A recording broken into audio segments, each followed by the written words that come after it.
ਵਾਹਿਗੁਰੂ ਜੀ ਕਾ ਖਾਲਸਾ, ਵਾਹਿਗੁਰੂ ਜੀ ਕੀ ਫਤਿਹ। ਇਸ ਤਰੀਕੇ ਨਾਲ ਗੁਰਮੁਖ ਪਿਆਰਿਓ, ਜਦੋਂ ਇਹ ਆਪਾਂ ਗੁਰਮੰਤਰ ਨੂੰ ਦ੍ਰਿੜ ਕਰਦੇ, ਇਹਦੇ ਨਾਲ ਫਿਰ ਆਪਣੇ ਮਨ ਨੂੰ ਸੁੱਖ ਮਿਲਦਾ, ਸ਼ਾਂਤੀ ਆਉਂਦੀ, ਆਪਣੇ ਪਰਿਵਾਰਾਂ 'ਚ ਸੁੱਖ ਮਿਲਦਾ, ਸ਼ਾਂਤੀ ਆਉਂਦੀ। ਇਹੋ ਗੁਰੂ ਨਾਨਕ ਦੇ ਘਰ ਦਾ ਉਪਦੇਸ਼ ਜੋ ਆਪਾਂ ਨੂੰ ਸਤਿਗੁਰੂ ਗੁਰਬਾਣੀ ਗੁਰੂ 'ਚ ਸਮਝਾਉਂਦੇ ਬਈ ਘਰ ਘਰ ਦੇ ਵਿੱਚ ਸਿਮਰਨ ਹੋਵੇ, ਮਾਲਕ ਦੀ ਉਸਤਤ ਹੋਵੇ, ਮਾਲਕ ਦੀ ਵਡਿਆਈ ਹੋਵੇ, ਘਰ ਘਰ ਦੇ ਵਿੱਚ ਧਰਮਸਾਲ ਹੋਵੇ। ਜਿਵੇਂ ਹੁਣ ਗੁਰਮੁਖ ਪਿਆਰਿਆਂ ਨੇ ਸਤਿਗੁਰਾਂ ਦਾ ਓਟ ਆਸਰਾ ਲੈਂਦੇ ਹੋਏ ਭਾਈ ਸਾਹਿਬ ਭਾਈ ਕੇਵਲ ਸਿੰਘ ਜੀ ਦੇ ਸਮੂਹ ਪਰਿਵਾਰ ਨੇ ਸਹਿਜ ਪਾਠ ਆਰੰਭ ਕਰਾਏ, ਅਤੇ ਨਾਲ ਨਾਲ ਆਪਾਂ ਸਾਰਿਆਂ ਨੇ ਸਿਮਰਨ ਅਭਿਆਸ ਕੀਤਾ, ਅਤੇ ਜੋ ਸਤਿਗੁਰੂ ਆਪਾਂ ਨੂੰ ਉਪਦੇਸ਼ ਕਰ ਰਹੇ ਆਪਾਂ ਉਹਦੇ 'ਤੇ ਵਿਚਾਰ ਕੀਤੀ। ਹੁਣ ਇਹ ਗੁਰੂ ਨਾਨਕ ਦੇ ਘਰ ਦਾ ਉਪਦੇਸ਼ ਵੀ ਇਹ ਸਿਮਰਨ ਘਰ ਘਰ ਹੋਵੇ। ਜੇ ਸਾਡੇ ਪਰਿਵਾਰਾਂ ਦੇ ਵਿੱਚ ਇਹ ਸਿਮਰਨ ਆ ਜਾਵੇ ਅਤੇ ਸਾਡੇ ਕਲਾ ਕਲੇਸ਼ ਨੇ ਜਿਹੜੇ ਖਤਮ ਹੋ ਜਾਣ, ਸਾਡੇ ਪਰਿਵਾਰਾਂ 'ਚ ਸੁੱਖ ਹੋਵੇ, ਸ਼ਾਂਤੀ ਹੋਵੇ, ਪਿਆਰ ਹੀ ਪਿਆਰ ਹੋਵੇ।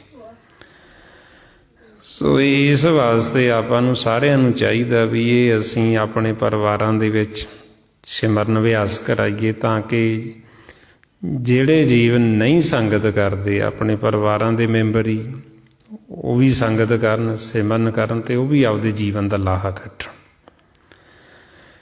ਕਿਉਂਕਿ ਅਸਲ ਦੇ ਵਿੱਚ ਆਪਣਾ ਸੰਯੋਗ ਇਹੀ ਅਸਲੀ ਹੈ ਵੀ ਜੇ ਅਸੀਂ ਸਿਮਰਨ ਕਰਦੇ ਹਾਂ, ਸੰਗਤ ਕਰਦੇ ਹਾਂ, ਇਹ ਆਪਣਾ ਸੰਯੋਗ ਆਪਾਂ ਅੱਗੇ ਵਧਾਉਂਦੇ ਹਾਂ। ਨਹੀਂ ਤਾਂ ਸੰਯੋਗ ਤਾਂ ਆਪਣਾ ਜੁੜ ਜਾਂਦਾ, ਜਿਵੇਂ ਹੁਣ ਪਰਿਵਾਰ ਨਾਲ ਆਪਣਾ ਪਰਿਵਾਰ ਸੰਯੋਗੀ, ਪਿਛਲੇ ਜਨਮਾਂ ਦੇ ਅਸੀਂ ਇਕੱਠੇ ਹੋਏ ਹਾਂ, ਪੂਰਵ ਜਨਮ ਕੇ ਮਿਲੇ ਸੰਯੋਗੀ। ਹੁਣ ਜੇ ਤਾਂ ਅਸੀਂ ਸਿਮਰਨ ਕਰਾਂਗੇ, ਸਤ ਸੰਗਤ ਕਰਾਂਗੇ, ਤਾਂ ਸਾਡਾ ਸੰਯੋਗ ਅੱਗੇ ਵਧੇਗਾ, ਨਹੀਂ ਤਾਂ ਸਾਡਾ ਵਿਯੋਗ ਹੋ ਹੀ ਜਾਣਾ ਫਿਰ ਅਸੀਂ, ਕਿਉਂਕਿ ਸੰਯੋਗ ਨੂੰ ਤਾਂ ਫਿਰ ਅੱਗੇ ਵਧਾਇਆ ਹੀ ਨਾ। ਇਸ ਲਈ ਮਹਾਰਾਜ ਆਪਾਂ ਨੂੰ ਕਹਿੰਦੇ ਵੀ ਇਹ ਸੰਯੋਗ ਨੂੰ ਅੱਗੇ ਵਧਾਓ। ਅਤੇ ਵਧਣਾ ਕਿਵੇਂ? ਫਰਮਾਉਂਦੇ, ਸਹੀ ਸੰਯੋਗ ਕਰੋ ਮੇਰੇ ਪਿਆਰੇ, ਜਿਤ ਰਸਨਾ ਹਰ ਨਾਮ ਉਚਾਰੇ। ਵੀ ਜਦੋਂ ਅਸੀਂ ਮਾਲਕ ਦਾ ਸਿਮਰਨ ਕਰਾਂਗੇ, ਮਾਲਕ ਦੀਆਂ ਬਾਤਾਂ ਸਾਡੇ ਪਰਿਵਾਰਾਂ ਦੇ ਵਿੱਚ, ਘਰਾਂ ਦੇ ਵਿੱਚ ਇਹ ਮਾਲਕ ਦੀ ਵਿਚਾਰ ਚੱਲੇਗੀ, ਫਿਰ ਸਮਝੋ ਵੀ ਸਾਡਾ ਸੰਯੋਗ ਅੱਗੇ ਵਧੇਗਾ, ਫਿਰ ਇਹ ਦਰਗਾਹ ਤੱਕ ਨਿਭੇਗਾ। ਜੇ ਹੁਣ ਅਸੀਂ ਸਿਮਰਨ ਕਰਦੇ ਹੀ ਨਹੀਂ, ਸੰਗਤ ਕਰਦੇ ਨਹੀਂ, ਫਿਰ ਆਪਾਂ ਦੇਖਦੇ ਸੰਸਾਰ 'ਚ ਘਰਾਂ ਦੇ ਵਿੱਚ ਲੜਾਈਆਂ ਝਗੜੇ, ਵੈਰ ਵਿਰੋਧ, ਕਲਾ ਕਲੇਸ਼, ਫਿਰ ਇੱਕ ਦੂਸਰੇ ਦੇ ਨਾਲ ਵਿਚਾਰਾਂ ਦਾ ਟਕਰਾਅ, ਦਵਦਾ, ਇਹ ਲਈ ਸਾਰਾ ਕੁਛ ਚੱਲਦਾ। ਅਤੇ ਗੁਰੂ ਨਾਨਕ ਦੇ ਘਰ ਦਾ ਜੋ ਮਿਸ਼ਨ, ਵੀ ਜੋ ਸਤਿਗੁਰਾਂ ਨੇ ਆਪਾਂ ਨੂੰ ਸਮਝਾਇਆ ਵੀ ਘਰਾਂ ਘਰਾਂ ਦੇ ਵਿੱਚ ਸੁੱਖ ਸ਼ਾਂਤੀ ਹੋਵੇ, ਉਹ ਤਾਂ ਹੀ ਹੋ ਸਕੇਗਾ ਜੇ ਹੁਣ ਅਸੀਂ ਗੁਰੂ ਨਾਨਕ ਪਾਤਸ਼ਾਹ ਦਾ ਕਹਿਣਾ ਮੰਨਾਂਗੇ। ਜੋ ਸਾਨੂੰ ਗੁਰੂ ਸਾਹਿਬ ਕਹਿ ਰਹੇ, ਜੇ ਅਸੀਂ ਇਹਨਾਂ ਦੇ ਦੱਸੇ ਮਾਰਗ 'ਤੇ ਚੱਲਾਂਗੇ, ਫਿਰ ਅਸੀਂ ਸੁਖੀ ਹੋ ਸਕਦੇ, ਫਿਰ ਸਾਡੇ ਪਰਿਵਾਰਾਂ ਦੇ ਵਿੱਚ ਸ਼ਾਂਤੀ ਹੋ ਸਕਦੀ, ਨਹੀਂ ਤਾਂ ਅਸੀਂ ਦੁਖੀ ਰਹਾਂਗੇ। ਇਸ ਵਾਸਤੇ ਫਿਰ ਆਪਾਂ ਨੂੰ ਸਤਿਗੁਰੂ ਸਮਝਾਉਂਦੇ ਵੀ ਜੋ ਸਾਨੂੰ ਗੁਰਬਾਣੀ ਗੁਰੂ ਕਹਿ ਰਹੇ, ਇਹਨਾਂ ਦੇ ਦੱਸੇ ਹੋਏ ਮਾਰਗ 'ਤੇ ਚੱਲੋ। ਫਰਮਾਉਂਦੇ ਨੇ, ਗੁਰਸਿੱਖ ਮੀਤ ਚਲੋ ਗੁਰ ਚਾਲੀ, ਜੋ ਗੁਰ ਕਹੇ ਸੋਈ ਭਲ ਮਾਨੋ, ਹਰ ਹਰ ਕਥਾ ਨਿਰਾਲੀ। ਉਹੀਓ ਮਹਾਰਾਜ ਕਹਿੰਦੇ ਵੀ ਸਿੱਖ ਉਹੀਓ ਸਾਡਾ ਸਖਾ, ਉਹੀਓ ਸਾਡਾ ਰਿਸ਼ਤੇਦਾਰ ਜਿਹੜਾ ਗੁਰੂ ਦੇ ਭਾਣੇ ਵਿੱਚ ਆਉਂਦਾ। ਸੋ ਸਖਾ ਸਿੱਖ ਬੰਧਪ ਹੈ ਭਾਈ, ਜੋ ਗੁਰ ਕੇ ਭਾਣੇ ਵਿੱਚ ਆਵੇ। ਆਪਣੇ ਭਾਣੇ ਜੋ ਚੱਲੇ ਭਾਈ, ਸੋ ਵਿਛੜ ਚੋਟਾਂ ਖਾਵੇ। ਜੇ ਤਾਂ ਅਸੀਂ ਗੁਰੂ ਦੇ ਭਾਣੇ ਚਾਹਾਂਗੇ ਤਾਂ ਅਸੀਂ ਸੁਖੀ ਹੋ ਜਾਵਾਂਗੇ, ਜੇ ਆਪਦੇ ਹੀ ਮਤ ਦੁਆਰਾ ਚੱਲਾਂਗੇ ਫਿਰ ਅਸੀਂ ਇੱਥੇ ਵੀ ਦੁਖੀ, ਅਤੇ ਫਿਰ ਅੱਗੇ ਵੀ ਦੁੱਖ ਹੀ ਦੁੱਖ ਜੂਨਾਂ ਦੇ ਵਿੱਚ। ਇਸ ਵਾਸਤੇ ਆਪਾਂ ਨੂੰ ਸਤਿਗੁਰਾਂ ਨੇ ਫਿਰ ਜੀਵਨ ਦੀ ਜਾਂਚ ਦੱਸੀ ਵੀ ਕਿਵੇਂ ਅਸੀਂ ਸੁਖੀ ਹੋ ਸਕਦੇ ਹਾਂ। ਉਹਦੇ ਵਾਸਤੇ ਫਿਰ ਆਪਾਂ ਨੂੰ ਕਹਿੰਦੇ ਵੱਧ ਤੋਂ ਵੱਧ ਸਿਮਰਨ ਕਰੋ, ਗੁਰਬਾਣੀ ਗੁਰੂ ਨੂੰ ਵੱਧ ਤੋਂ ਵੱਧ ਪੜ੍ਹੋ, ਵਿਚਾਰੋ, ਖੋਜੋ, ਕਿਉਂਕਿ ਸਾਰੀ ਸਾਡੇ ਅੰਦਰ ਦੀ ਖੋਜ ਹੈ। ਅਤੇ ਵੱਧ ਤੋਂ ਵੱਧ ਸਤ ਸੰਗਤ ਕਰੋ, ਤਾਂ ਕਿ ਜੋ ਸਤਿਗੁਰੂ ਸਾਨੂੰ ਉਪਦੇਸ਼ ਦੇ ਰਹੇ ਉਹ ਉਪਦੇਸ਼ ਸਾਡੇ ਹਿਰਦੇ 'ਚ ਵਸ ਜਾਵੇ, ਸਾਨੂੰ ਭੇਤ ਆ ਜੀ। ਇਹੋ ਸਾਰਾ ਉਪਦੇਸ਼ ਜੋ ਸਾਨੂੰ ਸਤਿਗੁਰੂ ਦੇ ਰਹੇ ਨੇ, ਆਪਾਂ ਨੂੰ ਸਮਝਣ ਗੋਚਰਾ ਕਰਾਇਆ। ਬਹੁਤ ਹੀ ਸਤਿਕਾਰਯੋਗ ਗੁਰਮੁਖ ਪਿਆਰੇ ਭਾਈ ਸਾਹਿਬ ਭਾਈ ਸੇਵਾ ਸਿੰਘ ਜੀ ਧਰਮਾਲਾ, ਉਸੇ ਗਿਆਨ ਨੂੰ ਆਪਾਂ ਦ੍ਰਿੜ ਕਰਦੇ ਵੀ ਤਾਂ ਕਿ ਸਾਡੇ ਹਿਰਦੇ 'ਚ ਵਸ ਜੇ, ਅਤੇ ਆਪਾਂ ਵੀ ਇਹ ਗਿਆਨ ਨੂੰ ਕਮਾ ਕੇ ਆਪਦੇ ਜੀਵਨ ਦਾ ਜੋ ਲਾਹਾ ਹੈ, ਇਹ ਅਸੀਂ ਲਾਹਾ ਖੱਟ ਕੇ ਖੁਸ਼ੀ ਖੁਸ਼ੀ ਆਪਦੇ ਘਰ ਇੱਥੋਂ ਵਾਪਸ ਜਾਈਏ। ਸੋ ਗੁਰਮੁਖ ਪਿਆਰਿਓ, ਇੰਨੀਆਂ ਬੇਨਤੀਆਂ ਨੇ। ਇੰਨੇ ਵਿਚਾਰ ਕਰਦਿਆਂ ਹੋਇਆਂ ਜੇ ਕੋਈ ਐਸਾ ਸ਼ਬਦ ਬੋਲਿਆ ਗਿਆ ਹੋਵੇ, ਸੰਗਤ ਅਤੇ ਸਤਿਗੁਰੂ ਬਖਸ਼ਣ ਯੋਗ ਨੇ, ਬਖਸ਼ ਦੇਣਾ ਜੀ। ਵਾਹਿਗੁਰੂ ਜੀ ਕਾ ਖਾਲਸਾ, ਵਾਹਿਗੁਰੂ ਜੀ ਕੀ ਫਤਿਹ। ਵਾਹਿਗੁਰੂ ਵਾਹਿਗੁਰੂ ਵਾਹਿਗੁਰੂ ਵਾਹਿਗੁਰੂ ਵਾਹਿਗੁਰੂ ਵਾਹਿਗੁਰੂ ਵਾਹਿਗੁਰੂ ਵਾਹਿਗੁਰੂ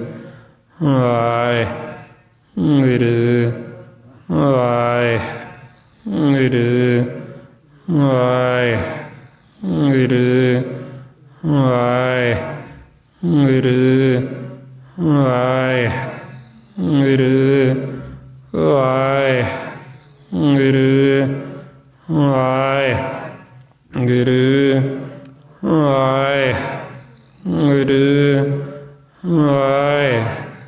ਵਾਹਿਗੁਰੂ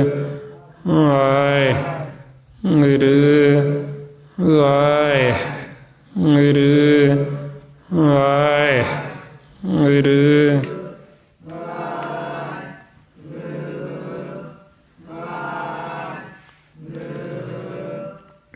ਵਾਹਿਗੁਰੂ ਜੀ ਕਾ ਖਾਲਸਾ, ਵਾਹਿਗੁਰੂ ਜੀ ਕੀ ਫਤਿਹ।